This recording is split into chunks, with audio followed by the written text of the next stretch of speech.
Hey everybody, welcome to Pick Dr. Osborne's Brain. We got a great show for you tonight. We're going to be talking all about IBS, that is irritable bowel syndrome. So if you struggle with gas, bloating, intestinal discomfort, intermittent bouts of constipation and or diarrhea, this is the show you want to pay close attention to. We're going to be talking about triggers, causes, what you can do, action steps, tests that you can have run that might help give you an answer to help solve your IBS type problem. So without further ado, we're going to dive right in. Just before we do, hey, if you're new to the show, let me know where you're tuning in from. Say hello, tell me where you're from, and as always, remember, if you again, if you're new, we help you, but we expect you to help us too. So hashtag save 100 million lives. Make sure you share this information with someone who needs it. So let's dive in. What is IBS? In a nutshell, very simply put, IBS is an acronym, right? Doctors love acronyms, makes them sound smarter. But IBS stands for Irritable Bowel Syndrome. Now, some people get it mixed up, they get it confused because the I, and depending on where you live, sometimes doctors actually replace the word irritable with inflammation or inflammatory bowel syndrome. They're not the same thing, though, and that's important to understand. In essence, have an equal sign here. Let's just put a cross through that. Irritable bowel syndrome is not the same thing as inflammatory bowel. That being said, it's always been thought that irritable bowel syndrome was kind of a physical problem with bowel contractions, but we're now learning that that's not true. Irritable bowel actually is inflammatory in nature, but it's not classically considered an inflammatory bowel disease. So we're going to talk about what that is and what that means here in just a minute. Now, irritable bowel syndrome is classified in two major ways, IBS-C or IBS-D. And so the C in IBS-C stands for constipation.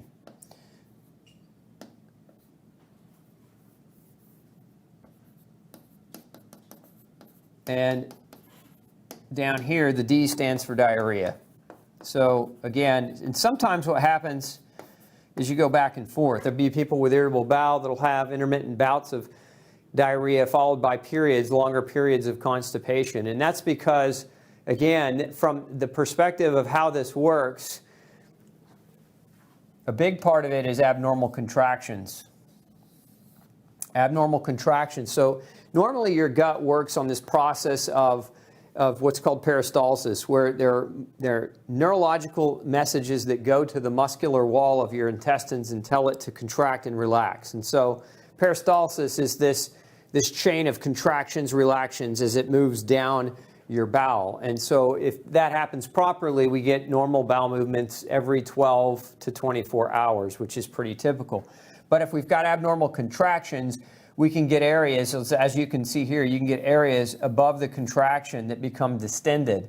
And those areas above and below the contraction, when they become distended, this gets uncomfortable. This is where that gas can form. And what's happening is that as that food is not moving properly, it's stuck here, it's stuck here. As it's not moving properly, there are different kinds of bacteria that inhabit your GI tract, and these bacteria will start to take action on that food. And one of the byproducts is gas. Now, there are different types of gas byproducts when bacteria start to ferment your food. So in essence, these bacteria will start to break that food down and create intestinal gas.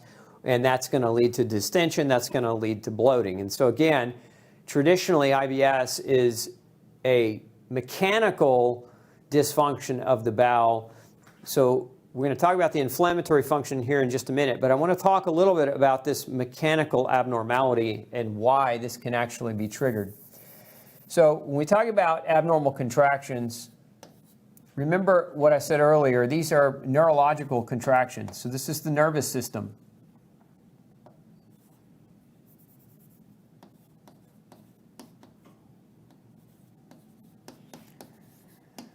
Predominantly, it's what we call the parasympathetic nervous system, PSNS, parasympathetic nervous system. This is the type or the part of your autonomic nervous system. So if you've heard of doctors refer to this term autonomic, it's an O, autonomic nervous system. it works without you having to think about it. And so the part of the autonomic nervous system that works to help with digestion, rest, healing, this is your parasympathetic nervous system. Now, if you've watched the show for any length of time, we've talked a lot about people with high levels of stress and other issues having heightened sympathetic nervous system, which is reducing the parasympathetic nervous system. So let's kind of make sense of that for you. Let's move this over just a little bit. Okay, so traditionally speaking, you have the parasympathetic nervous system on one side, and you have the sympathetic nervous system on the other. So imagine this is like a teeter-totter, right? And so typically if there's good balance, then your bowels are going to function well, you're going to get the digestion, the rest, and the healing, but when you need to be amped up and you need to have great energy, your sympathetic nervous system is going to work well. And so there's this kind of balance between the two. What happens though, in people that have IBS is we get this imbalance, right? So if we're thinking again about the teeter-totter, we got a big S, sympathetic dominant nervous system, okay? And then we have, actually, let me redraw this for you to make it more accurate.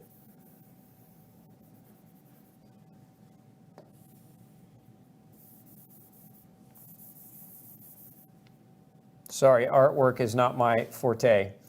So we got a big S, sympathetic, and then we got a little parasympathetic, right? And so what happens, have you ever been on the playground on the teeter-totter and you were on one end and, you know, a chubby kid was on the other end, and so they were heavier than you and they controlled all the movement?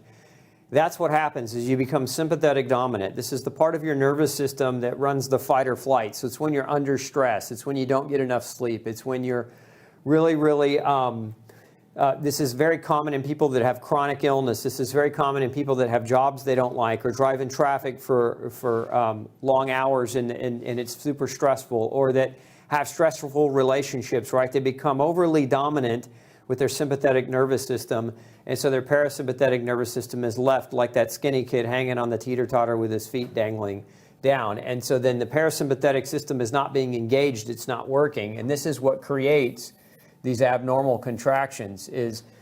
This is the nerve message. Remember what I said earlier. This nervous system message is what activates the rest, the digest, and the healing. And if that nervous system's not being engaged because this nervous system's constantly on, then we can develop abnormal contractions that lead to a reduced bowel motility or an inaccurate bowel motility, hence IBS. Now, so this can be neurological, and so that leaves us with some things that we can think about doing. So if you've got IBS and you're constantly under stress and you find that the act of eating, actually, even the act of drinking causes irritation, then there's some things that you can do. You've probably heard some of these things, but one of them is to calm down. And that's easy for me to say. When you're ramped up, it's hard to just, turn down, your tension and your stress. But calming down can mean a lot of different things. This could be deep breathing that you could do. Deep breathing exercises. And I like to say, do deep breathing before you eat. So deep breathing before you eat a meal, because what that does is deep breathing engages the parasympathetic nervous system. What else engages the parasympathetic nervous system? Sunshine. Regular sunshine is actually very healing and engages the parasympathetic nervous system. Going to bed on time, sleeping well, engages the parasympathetic nervous system. Many of you abuse your bodies. You just tell your body, go, go, go, go, and you don't take the proper time to rest. You don't take the proper time to do right by you. And so what happens is this gap gets bigger and bigger and bigger toward the S, toward the sympathetic dominance. And so before you know it, your digestion suffers, right? So calm down, take deep breaths. Some people do meditation, can be helpful as another strategy here. And again, this is not necessarily going to fix your IBS, but it's a good start in the right direction. We're going to talk more about bigger fixes here in a minute. Sunshine, adequate levels of sleep. Look at your relationship statuses. if you are hanging out with people all day long that stress you out, that really get under your skin and bother you, you have to reevaluate some of these relationships, because those are going to engage your sympathetic nervous system as well. And again, what is happening when this part of your nervous system is turned on? What happens is blood flow to the gut is turned off, is reduced, right? Because what you're basically telling your body by not being in a calm, well-rested state is you're telling your body that you're in danger, right? That's why the sympathetic is oftentimes referred to as the fight or flight nervous system. And when you're in danger, what does your body do? It redistributes the blood flow. It takes the blood flow away from the bowels, and it distributes the blood flow to your brain and to your muscles so that you can think really quickly and so that you can engage your muscles to either fight or run away. So you actually shunt blood away from this area, and this is part of the reason why this doesn't work as well. The other thing you do is you affect the neurological messages to this area so that they're not working as well. So it's very important to understand that IBS as a basically mechanical disorder is in large part contributed to a sympathetic nervous system dominance. Now, many of you with this hyper S have been sick for years, right? You struggle with chronic illness. And so that's what's feeding the sympathetic nervous system, because you're chronically sick and you're so stressed out because you can't figure out how to get healthy. And so it's just feeding that sympathetic nervous system and driving that bowel dysfunction.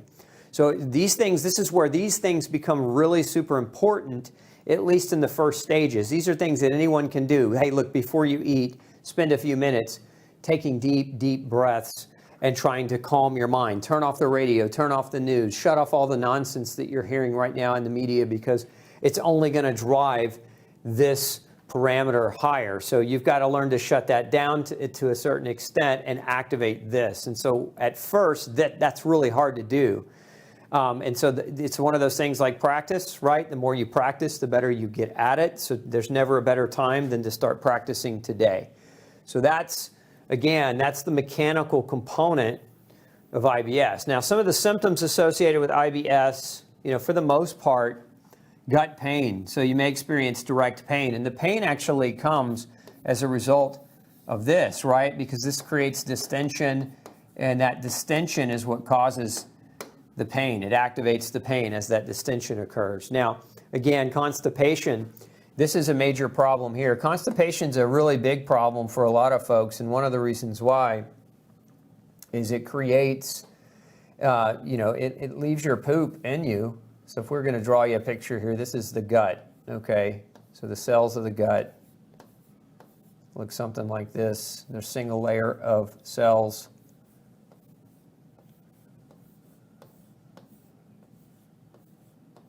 Okay, so imagine this is the tube of the gut. So food is coming this way. If your mouth is, up here, right? And so that the food is coming through and going through the gut lumen. So right in between your gut cells, you have these anchors called tight junctions. This is what I'm drawing in red here. These are tight junctions. They keep the lining of your GI tract sealed really tightly.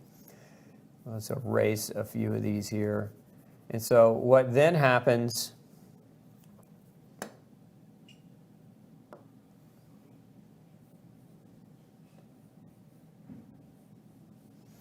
is when you have the poop, let's just say, your poop is sitting right here and it's stuck, right? Because here is where you get a contraction. So this poop is kind of being lodged. So everything here, that poop is just kind of sitting there. And so all the little bacteria, all the little microorganisms that live inside of your GI tract, remember, you've got trillions of these guys, they will start acting on that poop. They'll start, and it's poop plus food, right? So it's not just poop, but it's basically the bolus that your body is basically trying to extrapolate the good and poop out the bad, but the bad is staying stuck because you've got this this abnormal physical bowel function where you've got spasmodic bowels. And so as it backs up, it sits here, right? And as it produces byproducts, some of these byproducts can damage the gut, right? So in essence, as they're damaging the gut, that creates leaks or gaps in between the cells. And so then you get that scenario of leaky gut. And this is actually what they're learning in a number of research studies. They're actually finding that this is what happens with IBS, is that IBS, initially can trigger, because of this, can trigger damage to the cells of the GI tract, creating kind of low levels of inflammation, leading to leaky gut. Remember that the largest part of your immune system, about 70% of your immune system, is called the GALT. That stands for gastro-associated lymphoid tissue. It sits right behind your intestinal lining. So it's like a big set of tonsils that wraps around your intestine. And so now all the toxic byproducts of that food that's not breaking down, and the bacteria as well, they're leaking into your immune system. And so what does that do? It engages your immune system, turns it up, it ramps it way up. And so now you have antibodies and other things that are starting to be produced. You have other cytokines and toxic chemicals that can create damage in an effort to try to neutralize that toxic byproduct. And this makes people even sicker. So a lot of times, my point is a lot of times as the leaky gut occurs, or as the IBS, the irritable bowel contraction occurs, blocking the passage of stool, that stool sits here for a lot longer and it marinates inside of you, and then it starts leaking through, activating and engaging the immune system. And so oftentimes what will happen, beyond this, what happens when your immune system is overengaged? You develop autoimmune disease. This is the big issue. And so again, IBS is generally like a precursor to bigger things coming, and that's because of this leaky gut mechanism. But the distension, again, the distension being caused behind the muscle contraction in the small intestine, leading to a leakage of toxic byproducts. And then your gut will eventually try to break through that distension, and it will. So the constipation, again, it occurs first, creates the bloating and gas, the distension through the pain, and then your bowels will flush it out. And that's why, generally speaking, IBS is intermittent. It's not always constipation, and it's not always diarrhea, generally speaking. Now, sometimes it can be. There are people I've seen that they'll have constipation. They actually have to do their own enemas or their own glycerin suppositories, or they have to do certain things like take extra vitamin C, extra magnesium, or certain types of like cleansing teas to actually have a regular bowel movement. And that's not normal. So again, that constipation side, or that IBS type C, in my experience, is usually more so related to that that sympathetic nervous system dominance, where the nervous system is just so stressed and so high strung that the bowels just won't go, and that's where that constipation can come in. Whereas the diarrhea is a mixture of this happening, but it's also, the diarrhea is, remember what the word is, irritable bowel syndrome. So the big question that we ask is, what is creating the irritation? This is a question when you go to a GI doctor, they love to throw this diagnosis at people. You have IBS-D, you have IBS-C. Okay, doc, if I have an irritable bowel, the number one question I can ask and get an answer is, if my bowel's irritated, the question is, why is it irritated and what's irritating it, right? So this is the million-dollar question, and if that question's not being asked, then you're going to miss the whole point. There's always got to be something. If we're talking about an irritated bowel, something's irritating the bowel. So what are those things that can irritate the bowel? Well, one of those things that can irritate the bowel is bacterial imbalance. Okay, so not having the right types of bacteria. So how could this happen? How could the bowels be irritated by an imbalance in the type of flora? Well, one of the big ways, let's change colors again, is through the chronicity of antibiotic use. Okay, another way would be antacids. These are drugs that commonly alter, the antacids alter the pH. Let me do that right. I did it wrong twice, sorry. pH, power of hydrogen, and the antibiotics alter the bacteria. They alter the milieu, the types of bacteria. Oftentimes what antibiotics do is they lead to yeast overgrowth, And that yeast overgrowth, yeast are methane producers, so they'll actually start, more yeast in the bowels will start to increase methane gas formation. That methane gas oftentimes leads to perceived SIBO. It's, you know, if you're, well, we won't get into SIBO tonight, but methane gas, it's a bloat, can create bloating and distension and pain. And then, you know, so subsequently, these two things are things that can create irritation, right? So again, if we're talking about an irritable bowel, what's irritating? Sometimes the medications that you're on. Now, sometimes you'll go to the doctor and you're already irritated, and these are things they'll give you to try to treat the irritation, and then they can oftentimes make the irritation worse. Again, antibiotics, number one cause of a yeast overgrowth. Yeast overgrowth in the bowels are one of the things that can cause imbalance in the way the bowels move and work. And antacids, because of their disruption of the pH in the stomach, that can lead to inability to properly digest the protein. So now when the protein's coming down into the small intestine, it's not properly digested, and that leads to fermentation. So that protein from the meat or from the food that you're eating, that protein, because again, the alteration of the pH, it's not digested, so it ferments. And so now when you have fermenting protein, what does that do? It produces gas. And this food that's fermenting, this is in actuality, it's rotting. So it's not even that it's just fermenting, but it's putrefying, it's rotting. So it's forming byproducts and gases and other things that actually change the milieu of the bacterial environment. And so a lot of times what I'll see in people is they've got a history of popping, you know, antacids because they want to eat bad, so they just take an antacid before they eat bad, and then over time it leads to this process, right? And then now they have a much bigger problem on their hand. So there's other things that can create irritation as well. So one research study that I'm actually, this diagram was created from a research study, found that the gluten-free diet reduced diarrhea in patients with IBS. So if you struggle with the diarrhea aspect, that a gluten-free diet was extremely effective at reducing that diarrhea.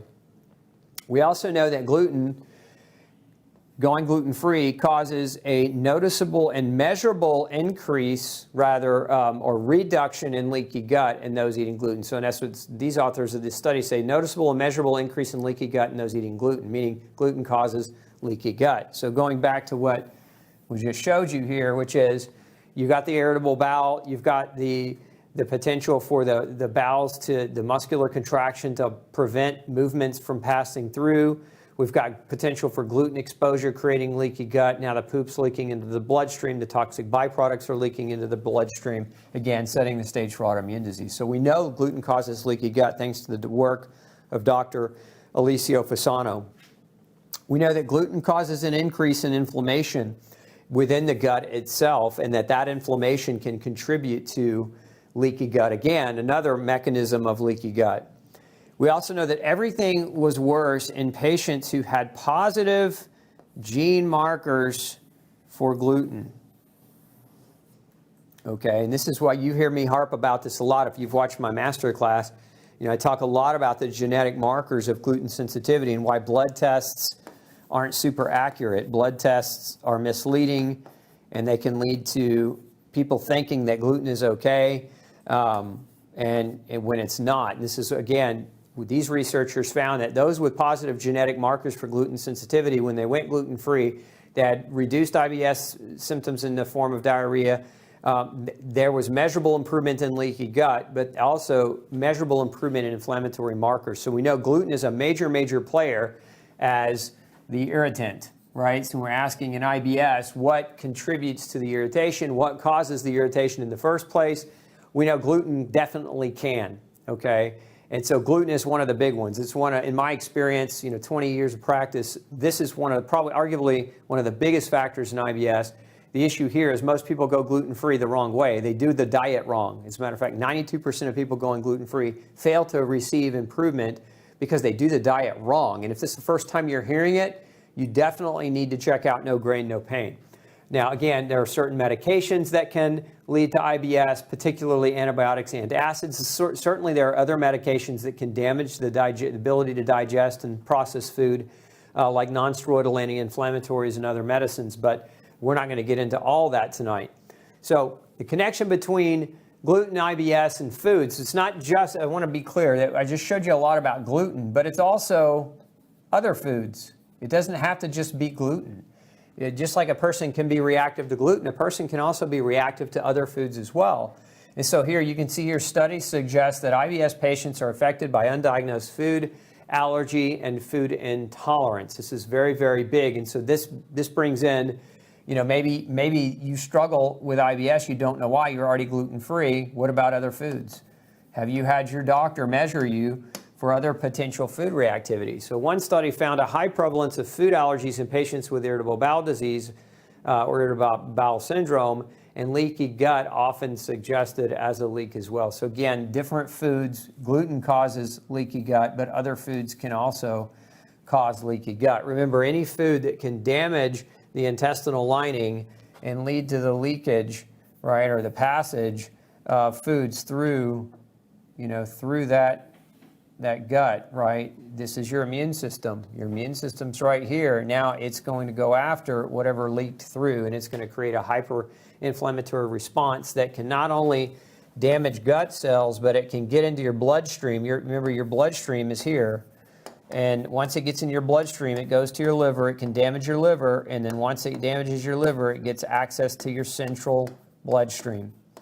And this is where the real damage sets in, because this damage can now go to your brain, it can go to your spleen, it can go to your heart, it can go to your bone, it can go to your skin, etc. Remember, it's once we have leaky gut, systemic inflammatory damage is an equal opportunity destroyer, and we know foods can play a major role in that. Foods can be irritants to the bowel. They can be irritants to the GI tract and create and set the stage for irritable bowel syndrome as well. Now, I would be remiss if I didn't mention something else, and that's FODMAPs. So FODMAPs are very important to understand. FODMAPs, you can see here in this diagram, this is actually taken from a study published in Journal of Parenteral and Enteral Nutrition. You get FODMAPs. Here's down here. Okay, we got the right color. FODMAPs, just put a circle around it for you. This is what FODMAPs are. FODMAPs are fermentable oligo, di, and monosaccharides. So oligosaccharides, disaccharides, monosaccharides. And something called a polyol. Polyols are sugars found in fruits and other things. So these are generally, what these are fermentable sugars in a nutshell. They're fermentable carbohydrates, right? So meaning that when you over-consume fermentable carbohydrates, the bacteria in your GI tract over-ferment. They are taking that excessive carbohydrate and they're using it as a fuel source, and as bacteria get stronger and stronger and stronger, and that can create bacterial imbalances within the GI tract that set the stage for that bloating, for that gas, and then subsequently for leaky gut. And so again, these types of sugars are found very commonly in lots of foods. One of the highest food sources of FODMAP is grains, and this is one of the reasons why going gluten-free may not be enough for a lot of people. You really got to go true gluten-free, which is grain-free. You'll see up here in this diagram, these are examples of high FODMAP foods. Okay, so if you're just now learning about the FODMAP diet, okay, I don't want you to freak out. This is not me telling you to avoid all these foods for the rest of your life. This is me saying that, look, if you struggle with IBS and you've already gone gluten-free the right way, you might want to look at FODMAP as a potential reason as to why you might be continuing to struggle. But there's a number of different foods here. I'm not going to read the list to you, but you can snapshot this. You can snapshot the screen here, and you can capture this. And if you go to my website, glutenfreestudy.org, we have the entire breakdown of everything for you in article base so that you can get access to this information. But you can see here, excessive fructose is a type of FODMAP. So a lot of our foods today, what do they have in them? Look at baby formula. One of the first ingredients in most baby formulas today is fructose. Generally, it's fructose derived from genetically modified corn.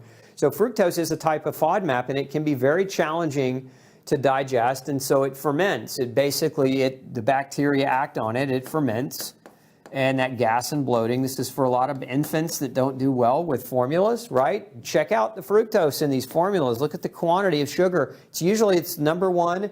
The number two, it's usually sugar. Fructose is found as in most baby formulas, traditional baby formulas, it's listed 3 times in the top 10 ingredients, meaning there's 3 different versions of sugar as the top 3 ingredients in a product, and usually they're fructose based.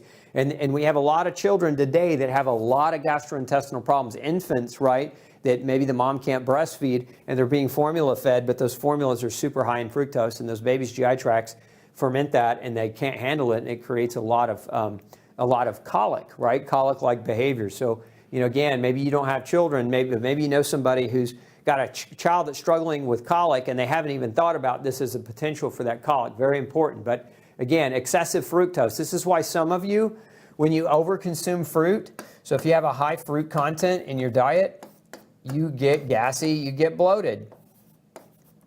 You don't feel as good. And so you find that when you eat less fruit, you feel better. It's because the bacterial milieu in your gut is over-fermenting. It's a very, very common problem. Now, this could be bacteria, but it could also be yeast. A lot of people that you will ferment the fruit even better when you have yeast. Yeast love fruit. They love dried fruit especially. They love high glycemic fruit. So if you've got any inkling at all of a yeast overgrowth in your gut, and you're eating fruit and you're feeling bad, gas and bloating, etc., you might have irritable bowel because you've got excessive yeast. And sometimes it's a matter of reducing yeast populations, and then you can eat fruit again. And sometimes it's an issue where your gut is just so damaged from years of stress, years of illness, years of maltreatment that we've got to get it to recover before it's capable of processing fruit again. It's not just fruit, right? There are vegetables that are high FODMAP, like asparagus and artichokes. There are dairy products that are high in lactose. That lactose is a FODMAP, right? It's a type of fermentable sugar. We've got foods that contain high fructans. This is your grains, right? The fructans are very rich in grains. You've got other things that contain fructans, other fruits, vegetables, nuts, etc. You've got mannitol and sorbitol. And generally, some fruits contain mannitol and sorbitol, but these are oftentimes used as natural sweeteners. So if you find yourself reaching for that cup of coffee, but you're sweetening with mannitol or sorbitol, and then you can't tolerate, you find that you're always bloated, this may be one of the reasons why. It's better, if that's the case, to avoid these types of sweeteners. I mean, if you're not FODMAP sensitive, it's not a big deal to use the sorbitol, mannitol, xylitol, some of these different alcohol, what are called polyol sugars. But again, if you don't do well with them, it's definitely a good idea to keep them out. And then there's types of FODMAPs called galactans as well, and these are predominantly your beans and lentils. And so some of you, when you try to eat beans, poof, right? You're 6 months pregnant all of a sudden. It's because, again, these sugars, these galactans that are found in there are fermentable, and it's just activating the bacteria in you to grow out of control and to produce that gas and bloating. And so that's what this map here is showing. You can see here, what we're looking at is different FODMAPs on the top: lactose, fructans, polyols, and excess fructose, and galactans. And so you can see what they do is couple different things. Number one, they're rapidly fermented by your bacteria, leading to gas production, right? Number two, they're osmotic. What does that mean? They pull water. They pull water into your bowel, right? So this is gas and bloating, and this is also swelling, right? So they're pulling water into the bowel. That's leading predominantly to distension, right? So excessive gas, abdominal pain, abdominal bloating, and altered bowel motility are all potential side effects and consequences of that process. So again, if you're struggling with IBS and you're already following my no grain, no pain diet, it could be that you need to start paying attention to some of the potential other FODMAPs that you might be over consuming, because they may be playing a role in what's happening. So again, just take note of this list here, and maybe take some notes and look at what you're possibly eating that might be triggering that IBS. I will say this. IBS is one of the most easy things to get to go away when it comes to health issues in the intestinal tract. It's one of the easiest things. And in my experience, food changes, dietary changes, inevitably almost always work. I'd say 90+% of the time, you don't need to go look for fancy supplements. You don't need to go and take a bunch of medicine. You really just need to dive in to your diet. So if we were trying to prioritize, how do you determine what your diet should be? The number one first thing that I will recommend that you do, that you look at, and this is laboratory wise, because some doctors are going to want to do all kinds of tests, but in my experience, in my opinion, the number one thing you can do is genetic testing. They actually do this at Mayo Clinic. This is actually when I first started talking about this over 10 years ago. it was interesting because I started talking about it on an international level, teaching it to doctors, and then it was a few months after that, Mayo Clinic adopted genetic testing for IBS sufferers, okay? And so genetic testing for what, right? Genetic testing for gluten.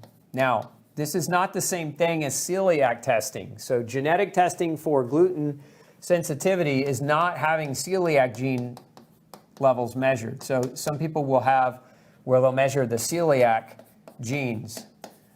And that's great. If you've got a test where you've had that done, great, but it isn't accurate in terms of, it's not comprehensively accurate. Celiac disease is only part of the conundrum because there's also genes that are what we call non-celiac gluten sensitivity genes. And so maybe you test negative for celiac genes, but maybe you test positive here. And if you never had these ones tested, but you had these ones tested and you're still struggling, it could be because you didn't have a comprehensive picture. So number one thing you can do is genetic testing for gluten sensitivity. Number two thing that you can do is test for sensitivity, delayed sensitivity to other foods. You can guess what some people want to do is they want to do this kind of low FODMAP diet where they come over here and they look at all these foods and they cut all these foods out for a number of weeks and then they try to add some of them in a little bit back at a time. I don't really recommend that. And the reason why, I'm going to give you a perfect example. Let's say you go on a FODMAP diet for 4 weeks and then you start trying to add back in some of these. Here's what you want to understand. If we're just talking about gluten, if we're just talking about this category alone, one breadcrumb, right? One breadcrumb can lead to inflammation for 2 months. So when you're doing an elimination diet and you're talking a matter of, I'm going to do this for 3 weeks or 4 weeks, you're inflamed for 2 months before you even start to see that come down where you get a response.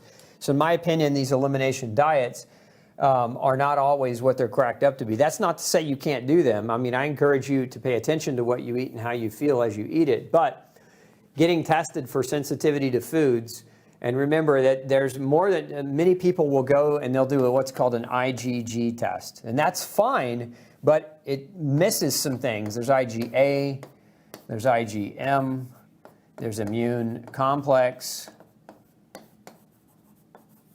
and there's what's called a direct T cell response. These are all the known ways, okay? So there's 5 different known ways that the immune system can react to the food that you're eating. And if you only go online and order one of these home kits that you can get, right, that measures that one, IgG, you're missing the boat. You're missing a huge chunk of information about how you might be reacting in different ways to those foods. The other problem with IgG testing is it tends to show a lot of false positives. So what happens is, what is a false positive? That means you come back and you're allergic to everything that you love, and so now you don't know what to eat because your diet is completely restricted because IgG, again, it leads to a lot of false positives, meaning it can overly restrict your diet, and that's not fun. When you're trying to figure out how to get it done, you want to have some choices. And so measuring IgG, especially if they do it wrong, and there are different methodologies with IgG, we won't get into those, but there are different ones, and if the right ones aren't done, you get a really misleading result. So genetic testing for gluten sensitivity, food sensitivity testing to measure to rule out any other type of issue. Beyond that, testing-wise, your GI doctors want to do scopes. Typically, they want to do upper, lower GIs, right? Endoscopy and the like. And that's fine. That can be done, but it's not really going to tell you whether or not you have or don't have IBS. Remember, this is like taking a picture of the inside of your intestine. And so that picture, generally what they can see in a picture through a scope is they can see inflammation or they can not see inflammation. And so it's not really all that tremendously helpful as it relates to IBS disease. That being said, your doctor may want to do it. That's between you and your doctor, but it's not something that I would recommend if we're trying to get to the root cause of IBS, because generally speaking, a scope's not going to tell you what's irritating you. It's only going to tell you that there is irritation, and knowing what without knowing why is kind of an exercise in futility, in my opinion. Now, the third thing that we really want to look at is your microbiome. So if you're going to test anything, you want to test your microbiome. And I'll say the same thing about the microbiome testing as it did about the IgG testing. You go online and do this stuff, what you're going to get is you're going to get basically non-validated methodologies of testing that don't really give you any viable answers or changes that you need to make. You need to get with somebody who knows what the heck they're doing to measure this the right way. Otherwise, it's not going to make any sense to you, and there's not going to be any imperative information that's going to help you adjust your diet or make changes to your diet. Because what you're looking for here is you're looking for different types of bacteria, predominantly different abnormal types of bacteria. We're looking for abnormal quantities of fungus or yeast. So a lot of times there's yeast overgrowth present. Sometimes there's actually parasite as a part of this. These are the three major elements. And so some research now is showing that they're calling it post-infectious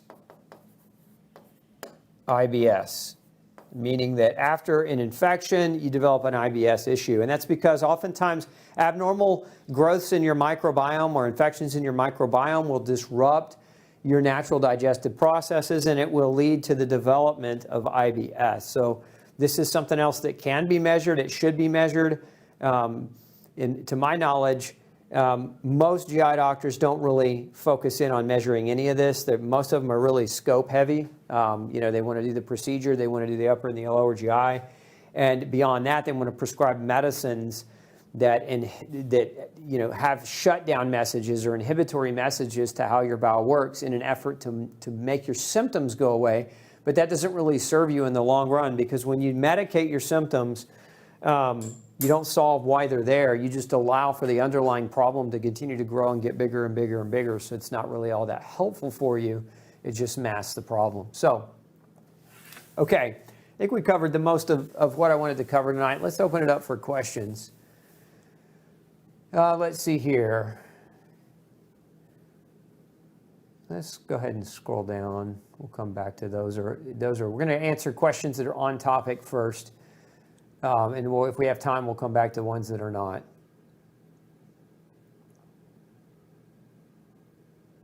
Who's more likely to develop IBS, men or women?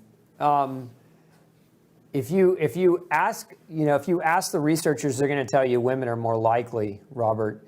But I would argue that and say that people that are most likely to develop IBS are the ones that are destroying and damaging their gut, either knowingly or unknowingly. There are certainly other triggers for IBS that we didn't go into. For example, alcohol can be a trigger.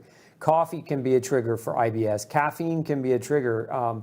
Who's most likely to suffer from it? According to the research, women are, but men, there's an equal opportunity for men to struggle there as well.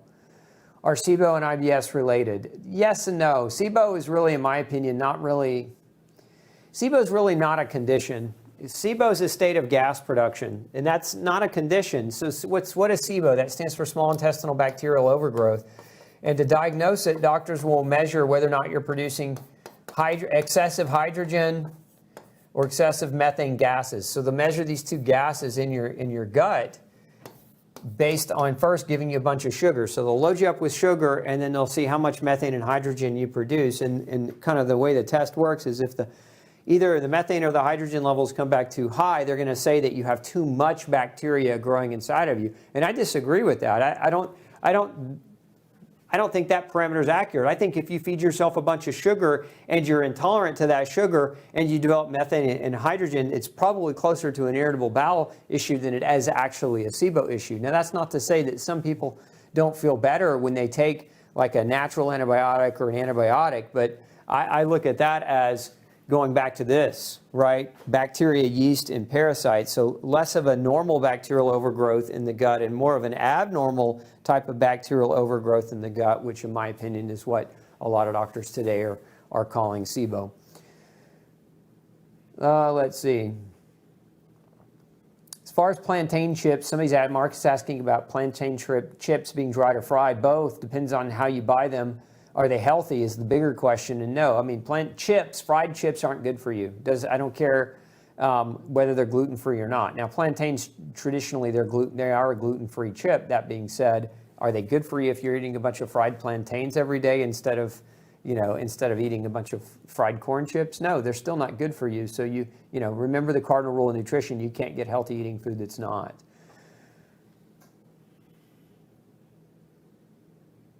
Let's see. Does the body, when under stress from antibiotics or antacids, does the body process plant protein different from meat protein? No, Cynthia, it doesn't. Protein requires acid to break it down. And that being said, meat protein is a bigger bolus of protein. So pound for pound, meat is concentrated in protein versus the other macronutrients, whereas plants are generally a mixture of carbohydrates and proteins that, but even still, remember, if your gut is under duress or stress, it can be just as challenging to digest meat as it can be certain plant-based products. And so that's unique to the individual, and that's what testing can help rule out. So, Tracy's asking about my opinion on mediator release testing and LEAP nutritionist services for food sensitivities. They're not objective. They're all over the place. I don't like them, but that's my opinion. Yeah, Elizabeth's saying most of the tests you're mentioning are not recommended or not administered in New York City. How can I get around that? You're not going to like my answer, Elizabeth. Move. New York is one of the most, in my opinion, criminal enterprises in medicine, in that they don't allow their citizens to have intelligent, meaningful conversations with doctors to get things done that are beyond the standard of care. And doctors aren't willing to even have that conversation. And so if you can't do it yourself, if you can't put your health in your own hands, and the doctors aren't willing to even entertain it, then what does that leave you with? I know a lot of people in New York, they'll drive over state lines to see a doctor who will run these types of tests or to get these types of tests done. So that's another, if you're not up to moving, that's just another option for you. Let's see here. Can unresolved IBS lead to colorectal cancer? I haven't seen any direct research that says IBS over time unresolved causes or leads to or contributes to colorectal cancer, but I would surmise just from an educated perspective that, yeah, it could. I mean, you have to understand what I just showed you is that IBS contributes to leaky gut, and leaky gut contributes to GI inflammation and systemic inflammation. And anytime we have chronic systemic inflammation where the immune system's being overwhelmed, we increase our risk for the development of cancer. As a matter of fact, I talked a number of years ago at the conference, The Truth About Cancer, and that was actually the subject of my discussion, was how autoimmune disease is actually a form of pre-cancer, meaning once you start developing autoimmune processes, the likelihood of going on to develop cancer it's much, much higher. So yes, I do believe that unresolved IBS problems could potentially lead in that direction. So the bloating can cause extreme fatigue, Dahlia, because when the bloating is occurring, it's not bloating in a vacuum. You're not just seeing bloating. You're also, remember what I said earlier, you're seeing bloating, but you're seeing leaky gut and inflammation. And the inflammation uses up your body's internal resources, right? Those toxic byproducts are leaking into your bloodstream. What do you think that's going to do to your energy? It's going to make your body focus all of its energy production on helping to neutralize those toxins instead of producing energy for you to heal, repair, and function and maintain your body. So it's a very common side effect is poor energy. Is there a certain area in the gut that you'd feel the pain and the type of pain? Scroll down just a fuzz there on the right.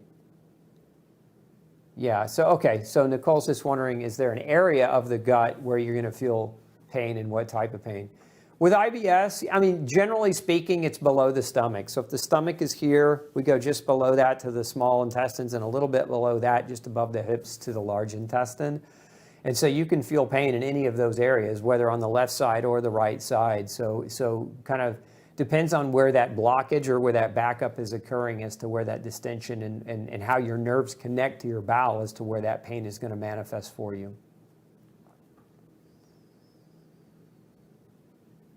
Should I ask my doctor about being tested for bile malabsorption? So there's no real test for bile acid malabsorption.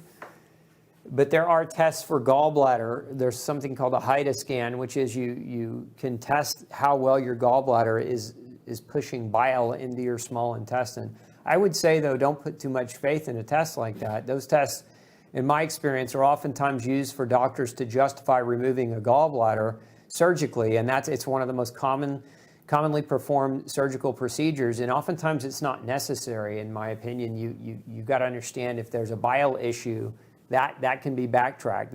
Bile, you require certain nutrients to produce bile. The liver's got to be healthy to produce bile.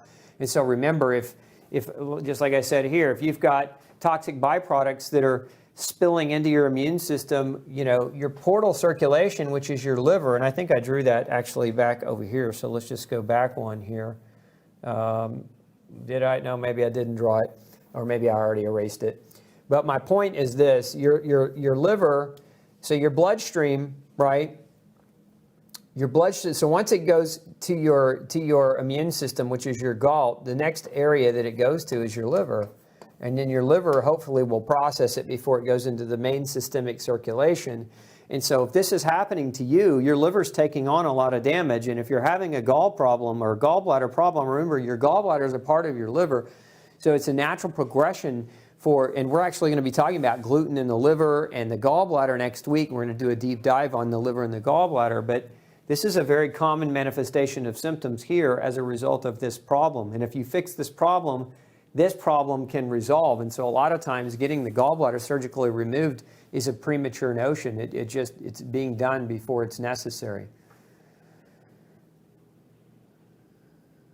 Can you have a yeast overgrowth and it's not showing up on a stool sample? Yes, you can have a systemic candida overgrowth, and that can be measured too in the bloodstream. My thoughts on taking oregano oil to help IBS or SIBO. I think it's a shot in the dark. I think if you're going to do anything about what you suspect IBS or SIBO, I think you need to get appropriately tested. Question about how leaky gut is measured. There are a lot of different ways it's measured. There's no great single test to measure leaky gut. Some doctors and some researchers look at sugar absorption across the barrier of the GI tract. So measuring sugar as it shows up in your blood. Some doctors are looking at antibodies to what are called lipopolysaccharides, or LPS, which are different types of bacterial endotoxins that are present more in the bloodstream when there's the potential for a leaky gut. However, you got to remember that you've got bacteria in your bloodstream even if you don't have a leaky gut, and so it's possible to have LPS that are elevated beyond that. So beyond that, they're coming from the GI tract. So when we look at measuring leaky gut, we look at the different triggers and factors that are known to cause leaky gut. One of the things I would encourage any of you who are interested in learning more about leaky gut, in 2 weeks, you're going to get an email from me. So if you're not on my email list, go get on my email list. You can do that at glutenfreesociety.org. Just sign up for my newsletter. It's free. And all we're really going to do is send you a ton of really great information that'll help you learn. But in about 2 weeks, I'm going to be sending out a registration link where you'll be able to access not only my glutenology masterclass, but you'll also be able to get access. We just finished up probably the most comprehensive course on leaky gut ever produced. And it's almost 2 hours long. And we talk all about the triggers of leaky gut. And it's just too much in depth to get into in tonight's class. But we talk about leaky gut and measuring leaky gut as well. Can supplementation with potassium and glutamine help with slow motility and IBS? Yes, I mean, if potassium is low, if you're not low in potassium, taking more is not really going to do a whole heck of a lot for you. Glutamine can be helpful, but again, that can also be measured, just like potassium can be measured. So again, if you're taking supplements like drugs to alleviate your symptoms, that might not be the best move to make. Can lectins open up tight junctions like gluten? Yes, some of them can. Which food-specific sensitivity test do you recommend? Anna's asking. It's not one test, Anna. That's the whole deal. It's multiple tests that measure in multiple different ways. How valid is red meat being associated with IBS, colon cancer? It's propaganda, in my opinion. Well, I'm not going to get too deep into it. I mean, I'm not going to say there's no viable research at all that says that eating meat can create certain types of byproducts or compounds. That being said, I think a lot of researchers are making huge, suggestive, interpretive leaps at getting to cancer from byproducts that are being produced in the gut. Now, some people do thrive better on a vegetarian diet, that being said, and some people thrive better on a heavier meat-based diet. So that also is unique to the individual.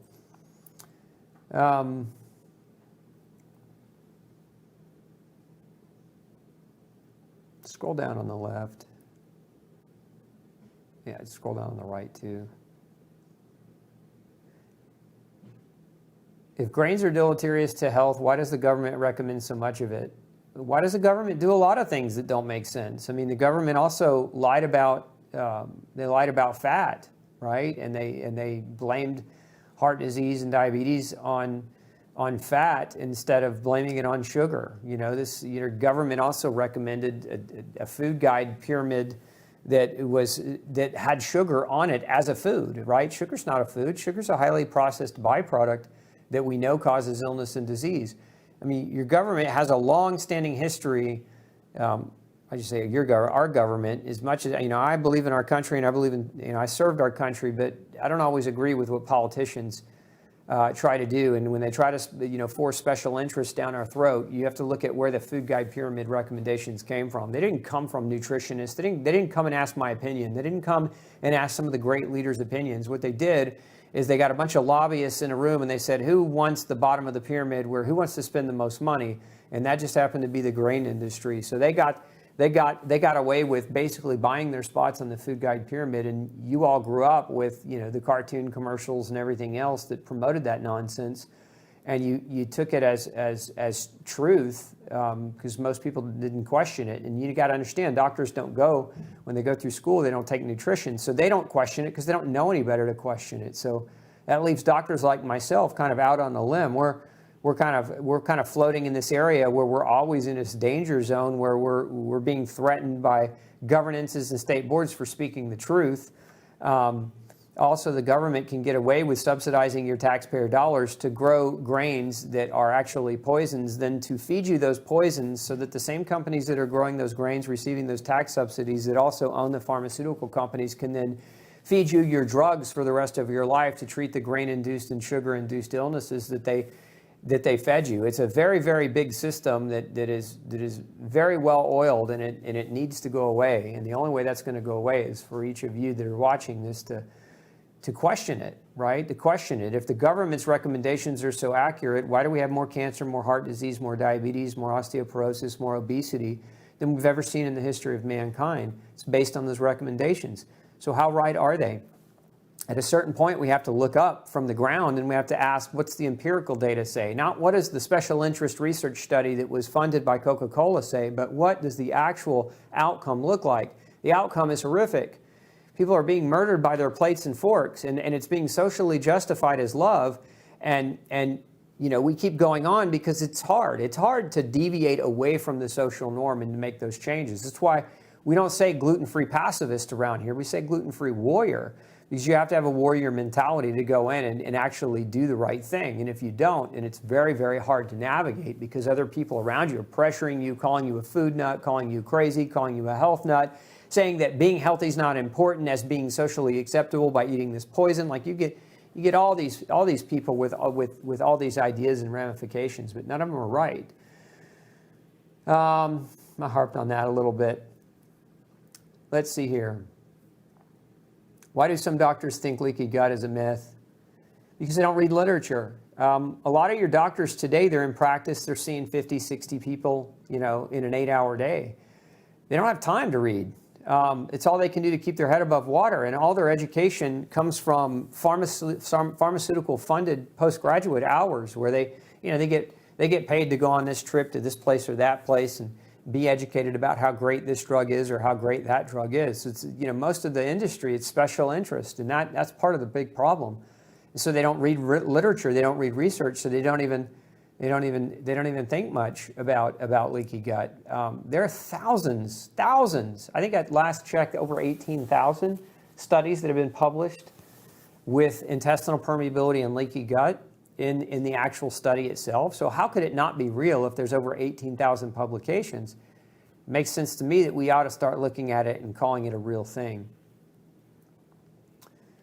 Is it okay to use digestive enzymes daily to help stop IBS symptoms from happening? Yes. Digestive enzymes are one of the things you can do very safely. It doesn't hurt you to do it.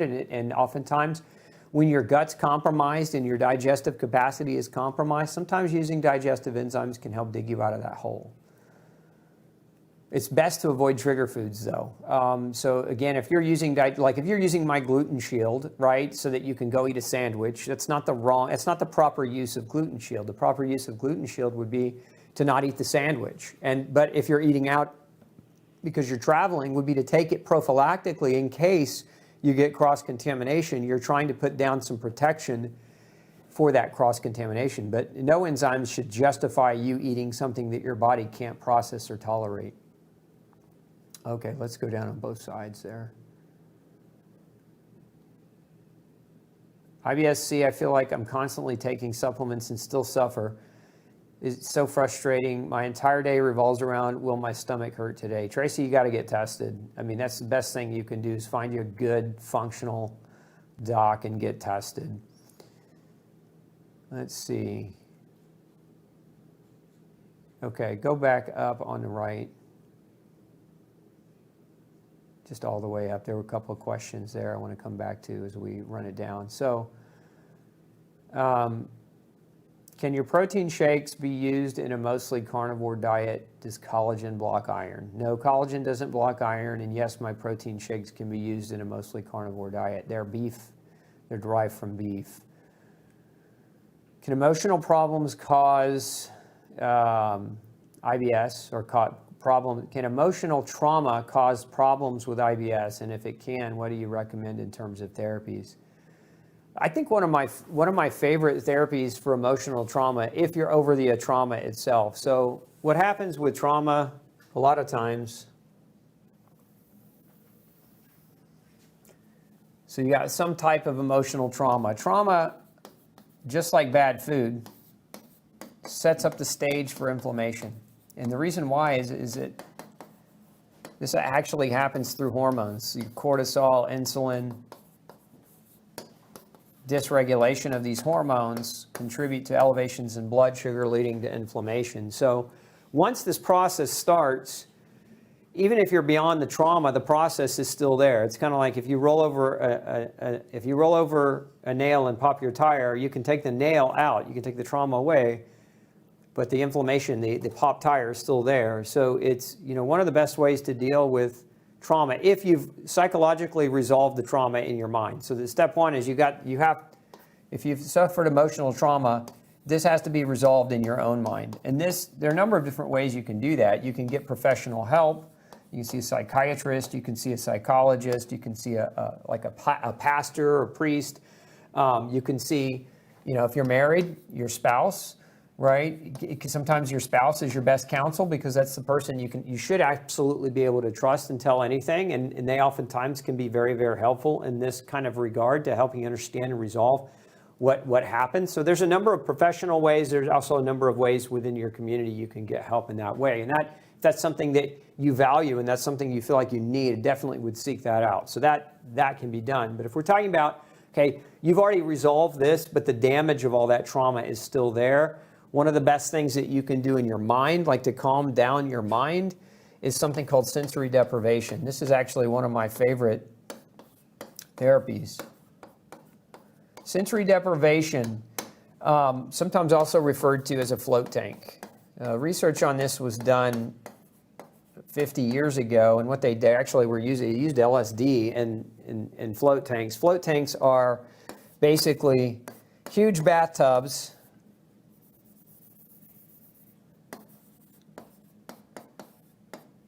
full of magnesium.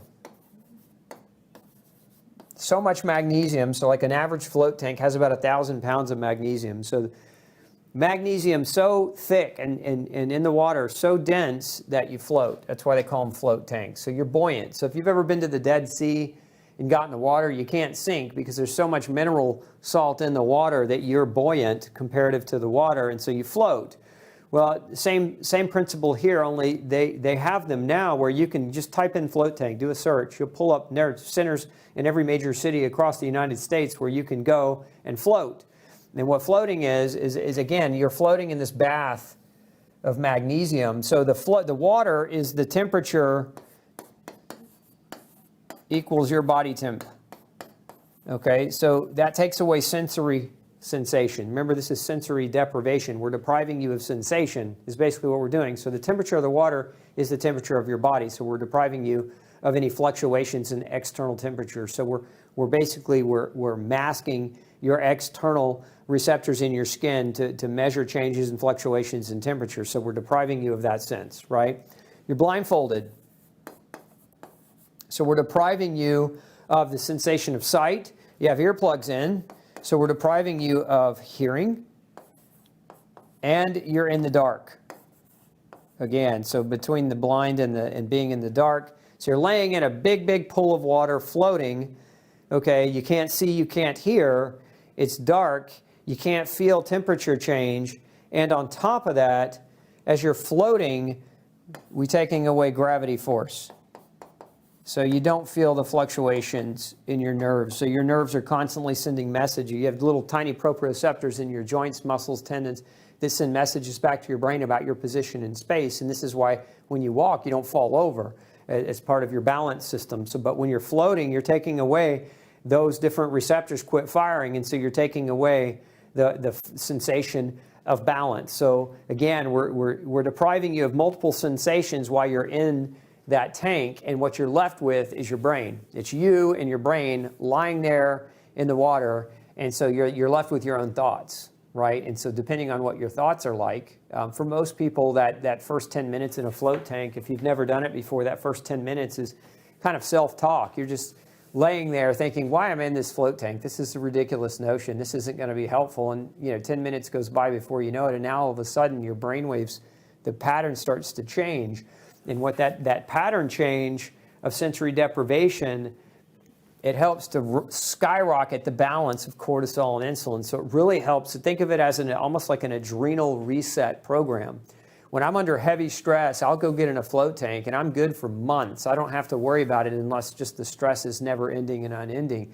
But if I've resolved the stress, this is one of the quickest ways to reset the trauma that came from that stress, the chemical byproduct that came from that stress. So the float tank is one of my favorite therapies in that regard.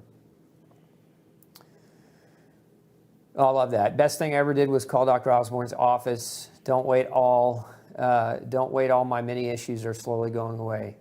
Thanks for that. I love hearing people say that because, I mean, like I said, health is complex. It's not do it yourself. I mean, it's one thing if you're not really struggling, you're just trying to be healthier, so you're biohacking your way to see what affects you and what doesn't affect you. It's a totally different story, though, if you're struggling with an illness and you've been struggling for years and years and years. You don't want to just continue to struggle in that regard.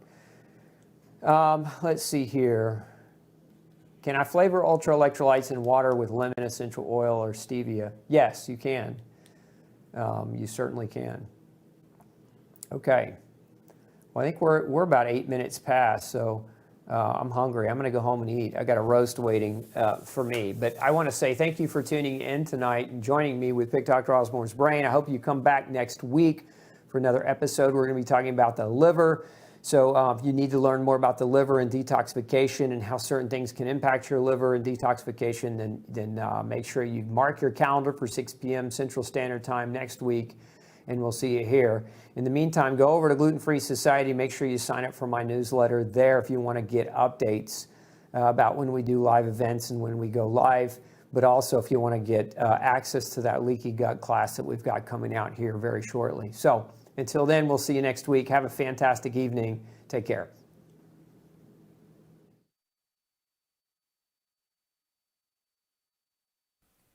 Hey, don't forget to tune in next week, same time, 6 p.m. Central Standard Time for another Pick Dr. Osborne's Brain show. Bring all your toughest health questions to me. I look forward to answering them. And before you leave today, make sure you hit subscribe. And once you do, click that bell. That bell is going to allow us to remind you right before we go live. But it's also going to allow us to remind you when we come out with other video content all week long. We've got lots of episodes coming your way all week long, and I don't want you to miss anything. So again, subscribe, hit that bell so that you can get notified when we have that new information put up for you. Thanks so much, and I'm wishing you excellent health. Have a great week. We'll see you next Monday night.